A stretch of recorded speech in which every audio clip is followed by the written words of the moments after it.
Hello प्यारे बच्चों, स्वागत है आप सभी का सोनालिका ई गुरुकुल में, जहां आप जान पाते हैं हर बार कुछ नया और इंटरेस्टिंग। अच्छा बच्चों, क्या आपको पेंटिंग्स बनाना अच्छा लगता है? Very good.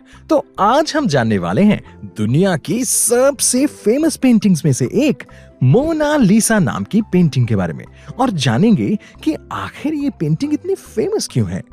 अच्छा बच्चों, ये पेंटिंग आपने कहीं ना कहीं कभी ना कभी तो जरूर देखी होगी, क्योंकि हम बात कर रहे हैं अभी तक की सबसे ज्यादा देखी जाने वाली, सबसे मिस्टीरियस यानी रहस्यमय पेंटिंग, जिसके बारे में आज तक सबसे ज्यादा लिखा गया है, और हाँ, सबसे ज्यादा मजाक भी बनाया गया है। इस पेंटिंग को world famous painter Leonardo da Vinci ने बनाया था, जो कि एक इटालियन पेंटर थे। लियोनार्डो ने इस पेंटिंग को साल 1503 में बनाना शुरू किया था, जिसे लगभग उन्होंने 1506 तक कंप्लीट करने की कोशिश की। मगर माना जाता है कि साल 1519 में जब लियोनार्डो की मृत्यु हुई, उस साल तक भी वो इस पेंटिंग पर काम करते रहे। आइए बच्चों, अब जानते हैं कि इस पेंटिंग का नाम मोनालिसा कैसे पड़ा।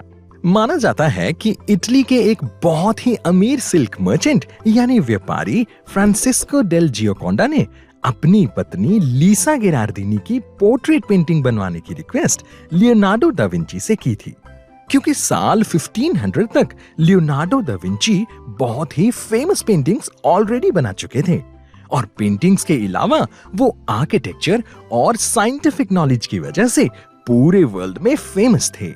लियोनार्डो ने इस पेंटिंग को बनाने में अलग तरह के कुछ खास ऑयल बेस्ड कलर्स का यूज किया, और एक अलग टेक्निक स्फुमोटा नाम की टेक्निक से इस पेंटिंग को बनाया था।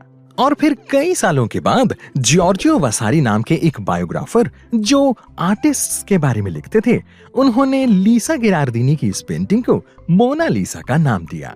आइए बच्चों, अब जानते हैं इस पेंटिंग से रिलेटेड कुछ इंटरेस्टिंग और मिस्टीरियस फैक्ट्स। कहा जाता है कि लियोनार्डो इस पेंटिंग को कभी भी कंप्लीट नहीं कर पाए थे, और उनकी लाइफ के लास्ट टाइम तक भी ये पेंटिंग इनकम्प्लीट ही रही, जिस वजह से वो इस पेंटिंग को कभी भी उस व्यापारी को नहीं दे पाए। माना जाता है कि ये एक लेडी की हाफ लेंथ पोर्ट्रेट पेंटिंग है, जो कि एक लकड़ी के पैनल के ऊपर कुछ खास ऑयल बेस्ड कलर से बनी है, और इसमें कलर्स इतने कमाल के हैं, इनका कॉम्बिनेशन, इनका कंट्रास्ट इतना कमाल का है कि ये एक कैमरा से खींची हुई तस्वीर की तरह बिल्कुल रियल दिखती है। इस पेंटिंग के बारे में ये भी कहा गया है कि इस लेडी की स्माइल इतनी रहस्यमयी है कि कुछ देर देखने के बाद ये हल्की सी खुशी वाली हंसी एक दर्द भरी मुस्कान में बदल जाती है। इस पेंटिंग में आईज को इतने शानदार तरीके से बनाया गया है कि आप चाहे किसी भी एंगल से देखें, आपको लगेगा कि ये आंखें बस आपको ही देख रही हैं।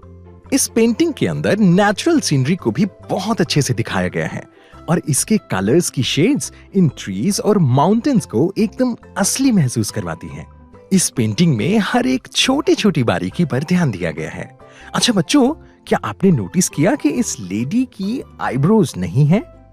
एक्चुअली जब ये पेंटिंग बनाई गई थी तो इसमें आईब्रोज भी थी, लेकिन 500 साल पुरानी पेंटिंग की साफ सफाई रख रखाव की वजह से इसकी आईब्रोज अब दिखना बंद हो गई हैं। तो देखा बच्चों, कितनी इंटरेस्टिंग पेंटिंग है। और आजकल ये पेंटिंग फ्रांस के एक म्यूजियम में बुलेट प्रूफ ग्लासेस के अंदर सेफ है। अच्छा, एक इंटरेस्टिंग बात बताना तो भूल गया, इस पेंटिंग का नाम Guinness book of world record में भी दर्ज है। ऐसा इसलिए क्योंकि ये पेंटिंग अभी तक की सबसे महंगी इंश्योरेंस से कवर्ड है, जो कि साल 1960 में $100 मिलियन थी। तो बच्चों, अब समझ आया कि ये पेंटिंग इतनी फेमस क्यों है? ऐसे ही इंटरेस्टिंग टॉपिक्स के लिए जुड़े रहें सोनालिका ई गुरुकुल के साथ।